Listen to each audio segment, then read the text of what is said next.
Senhor esteja convosco. Ele está no meio de nós. Proclamação do Evangelho de Jesus Cristo segundo Mateus. Glória a vós, Senhor.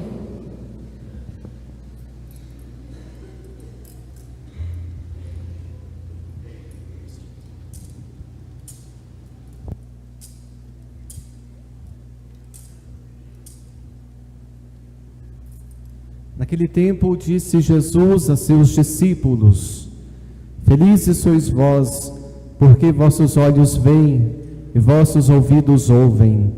Em verdade vos digo, muitos profetas e justos desejaram ver o que vedes e não viram, desejaram ouvir o que ouvis e não ouviram. Palavra da salvação. Glória a vós, Senhor.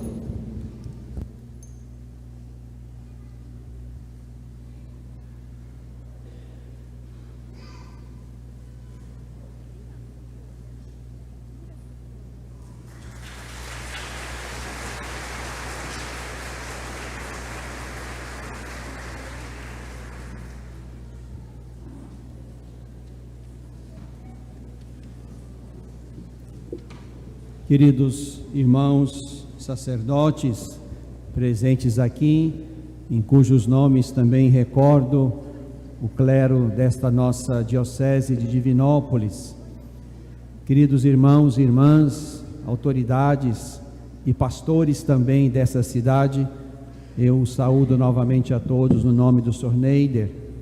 Irmãos e irmãs queridos que fazem parte desta Assembleia e mais ainda fazem parte dessa bela história da nossa cidade de Itaúna, que cresceu debaixo dos sinais religiosos.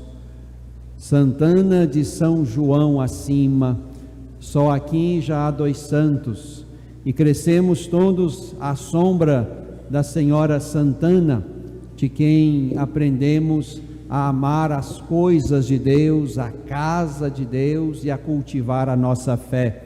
Portanto, um dos traços distintivos da nossa cidade é certamente a sua identidade religiosa, cristã, católica.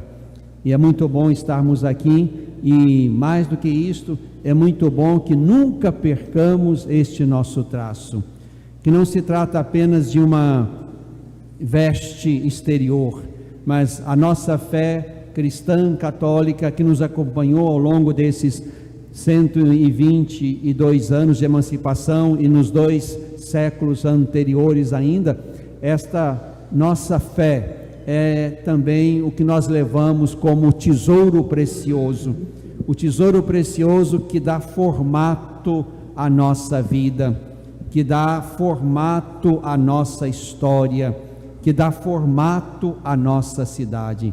A nossa fé é o nosso tesouro. É com ela e a partir dela que devemos fazer todas as coisas, independente da função que ocupemos na igreja, na sociedade ou em qualquer lugar. Fazemos o que fazemos por causa de Jesus, no nome de Jesus, para manter a nossa fidelidade espiritual a Ele. Estar aqui nesta casa, para mim, é sempre motivo de alegria, porque aqui eu recebi o santo batismo, e é exatamente ali, no batismo, no meu e no seu, que começa a nossa história com Deus. É ali, na experiência primordial da fé, a partir das águas santas, às quais fomos levados, é ali que começa a nossa história com Deus. E essa história com Deus nos levou a muitos caminhos, a muitos ofícios, a muitos lugares, cada um na sua história própria e pessoal com Deus. Portanto, o mais importante está aí, não é tanto o que nós fizemos ou faremos daqui, ou do batismo até o fim da nossa vida, mas a nossa experiência fundante é a nossa configuração a Cristo. O que vem depois do batismo quer exatamente nos ajudar nesta configuração a Cristo. O importante não é que nós sejamos isto ou aquilo, façamos isto ou aquilo. O importante é, fazendo isto, queremos nos assemelhar a Cristo a quem nós fomos mergulhados a partir do nosso batismo, em cujo mistério nós fomos mergulhados a partir do nosso batismo. Somos solteiros ou casados, somos autoridades civis, religiosas, políticas, militares, somos ministros da igreja, somos isto ou aquilo, para que, sendo isto, sejamos como Cristo. Não basta ser bispo, é preciso que ser bispo seja o meu caminho de me configurar a Cristo. Não basta ser casado, é preciso que o meu matrimônio seja o lugar em que eu e a esposa nos configuramos a Cristo. O batismo, portanto, é a vocação primordial.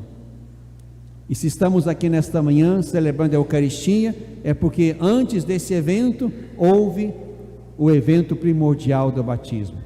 E nesta Eucaristia quero trazer também, portanto, a vocação de cada um, recordando a cada um que aquilo que somos e fazemos é tão somente um caminho para que nós nos configuremos a Cristo. Podemos dizer que esta seja a única vocação, ser como Cristo, configurar-nos a Cristo, identificar-nos com Cristo. Se naquilo que somos isso não está avançando pouco a pouco, é sinal de que a nossa fé ainda não nos colocou no caminho certo. Mas que bom que estamos aqui então nesta manhã para fazer de novo memória da Senhora Santana, sem nos esquecer também do seu amado Joaquim, porque é deste casal bendito que Deus, no tempo oportuno, quis que nascesse a Santíssima Virgem Maria, mãe do nosso Senhor e Salvador Jesus Cristo. Isto que nós hoje fazemos nos recorda não só a beleza da família, mas também nos recorda que estamos num longo caminho e ninguém está isoladamente fora desse caminho. Não. Em cada um de nós está um belo passado, um fecundo presente e um promissor futuro. Esse discurso relativista que diz que nós só temos o presente, o passado não existe mais, o futuro não chegou, isso aqui é um belo exemplar negativo que desqualifica a história. Nós somos ao mesmo tempo e em cada momento passado, presente e futuro. E precisamos recordar isso para que ninguém do passado fique esquecido, para que ninguém neste tempo fique esquecido e para que ninguém do futuro fique esquecido. Ninguém é um exemplar isolado que vai sozinho, sem aqueles que nos geraram do passado até aqui e sem aqueles que nós vamos gerar daqui para o futuro. É importante que nós, portanto, não percamos de vista a distensão da história que está escondida em cada um de nós. Por isso, nessa Eucaristia, é momento oportuno de nós recordarmos os antepassados, os meus e os seus, como nos fizera recordar o autor do livro do Eclesiástico. Vamos fazer o elogio dos homens famosos, nossos antepassados através das gerações. Seus gestos de bondade não serão esquecidos. Se estamos aqui nesta manhã, somos resultado de um processo de educação e de formação que nos trouxe aqui. Fiquei muito feliz de ver hoje aqui na nossa missa a dona Irma, a minha professora de 2º ano da escola. E se eu sei falar hoje, eu devo a ela. E outras tantas, o vovô, a vovó, a mamãe e o papai, aqueles que antes de nós nos ensinaram coisas boas, nos ensinaram as virtudes, as letras, os números, o caráter, a moral. É preciso reconhecer isto, reconhecer e agradecer. Se porventura esses nossos queridos já estão mergulhados na vida de Deus, na Páscoa definitiva, mas é também, para além disso, é preciso reconhecer, agradecer, valorizar os nossos que estão vivos no meio de nós, escutá-los, fazê-los falar, fazê-los escrever, se for o caso, ou escrever a história deles, da qual eu sou fruto. Um povo sem memória, certamente é um povo sem futuro, mesmo que os dias venham, mas será um vindouro sem sentido, porque não se soube enxergar e valorizar os que plantaram antes de nós, e que nos fizeram colher hoje alguma coisa boa. Portanto, é preciso reconhecer, e nesse ponto o autor do livro do Eclesiástico nos recorda esse dever importante. A descendência deles mantém-se fiel às alianças, e graças a eles também os seus filhos. Deus seja louvado, olhando para Joaquim e Santana, por aqueles que nos precederam no caminho da fé, no caminho da vida, no caminho da história.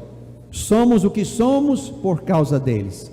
Deus os recolha e os recompense por aquilo que fizeram e plantaram antes de nós. E Deus nos ajude hoje a cuidar bem da geração da primeira hora que está presente aqui no meio de nós, de modo que os idosos, os avós, não sejam esquecidos nem relegados a personagens desnecessários e já não mais importantes da história. Foram e serão sempre. Nossa atenção, nossa estima, nosso afeto na direção dos mais velhos precisa ser reconhecido e renovado sempre. Infeliz do povo, infeliz da família que se esquece dos seus queridos que fizeram história antes dos personagens deste tempo. É preciso guardá-los com afeto e com amor. Então, é preciso reconhecer que nós somos um passado fecundo. Não nascemos do zero, somos resultado de um belo e longo processo. Nós também somos presente e por isso estamos aqui, cultivando aquilo que recebemos, falando como aprendemos na escola, ou na catequese, ou no seio da família. Somos presente e somos também futuro. Estamos aqui nesta manhã de feriado na nossa cidade, com um punhado de compromissos para amanhã cedo, para o final de semana, para o mês que vem, para o ano que vem. Somos seres de futuro, o futuro está aqui. O futuro está aqui, está em cada um. Então não nos percamos na falácia de que só somos o que somos agora. Não, somos o passado, somos o presente, somos o futuro. E é preciso que alimentemos isso com coragem, com alegria e sempre com muito respeito. O texto que nós ouvimos hoje do Evangelho, tirado de São Mateus, nos põe também nessa dinâmica. Jesus faz com que eles entendam que os que estão ali diante dele são felizes. São felizes porque os olhos deles veem, os ouvidos deles escutam o que profetas, patriarcas e crentes antes deles não puderam ver e ouvir. Mas eles estão ali, vendo a realização da promessa que é Jesus. Nós não estamos lá, estamos aqui há 2000 anos e cremos como eles creram, vendo e ouvindo Jesus, porque alguém nos falou de Jesus e nós cremos. Portanto, sim, o texto do Eclesiástico faz olhar para trás, reconhecer e agradecer os méritos dos antepassados. O texto de Jesus nos faz reconhecer que aqueles que estão lá com ele experimentaram o grande hoje de Deus, a encarnação do Verbo. E nós estamos aqui como fruto bendito de uma pregação que chegou até nós, e nós cremos no futuro da palavra de Jesus. Felizes eles lá que viram e ouviram, felizes nós aqui no futuro daquela fala, e cremos e ouvimos e vamos adiante fazendo história por causa de Jesus. Então, irmãos e irmãs queridos, termino pedindo a Deus que cuide de cada um de nós, de nossas famílias, da nossa cidade, de todos aqueles que aqui fazemos a nossa história de fé. A vida de cada um é importante, mas essa vida será mais pobre e menos bonita se o ingrediente da fé não estiver nela. posso dizer, sem medo de errar e sem ser vaidoso, que somos felizes sim, porque vimos e ouvimos o Senhor Jesus pela boca daqueles que nos falaram dele. E certamente nessa lista está o vovô, a vovó, o papai, a mamãe, a catequista, a professora, os mais velhos, que nos anunciaram de modo convincente as coisas de Deus, a vida de Jesus, e é por isso que cremos. Neste ano vocacional em que celebramos a vocação de cada um, convido-os a não perder de vista o Senhor Jesus. Cada um seja o que é, faça o que faz, sem perder de vista que faz isto e é isto, para que o seu, o meu, o nosso coração seja sempre mais identificado e conformado a Jesus. A nossa história de fé só tem um objetivo, que é dar-nos pouco a pouco, pela via da conversão, a estatura de Cristo. Cada um avance na sua vocação própria, sem jamais esquecer de que é Jesus Cristo a nossa meta. É olhando para Ele no caminho da fé que nós cuidamos desta cidade, desta igreja, desta paróquia, dessa diocese, lá do norte de Minas, onde eu estou. É por causa dele, é para que outras pessoas continuem fazendo história nesse mundo a partir da fé que tem em Jesus Cristo, o Filho de Deus, que nasceu de Maria e em quem nós cremos como o alvo, o objeto, o autor e o consumador da nossa fé. Muita saúde e vida aos idosos que estão aqui, aos avós que estão aqui, e nosso grande respeito a cada um. E avancemos, sem nos esquecer desses nossos irmãos e irmãs do passado, sem nos esquecer de que estamos aqui e temos que cuidar bem uns dos outros, porque ninguém vai sozinho, e sem nos esquecer de que precisamos lançar frutos novos, que o futuro colherá, porque nós plantamos bem no tempo certo, enquanto estivemos neste lugar, nessa cidade e nesse pedacinho da história. Glória ao Pai, ao Filho e ao Espírito Santo. Como era no princípio, agora e sempre. Amém. Então, neste dia, creio que seja bem oportuno que nós renovemos a nossa fé. Creio em Deus Pai, Todo-Poderoso, Criador do céu e da terra, e em Jesus Cristo,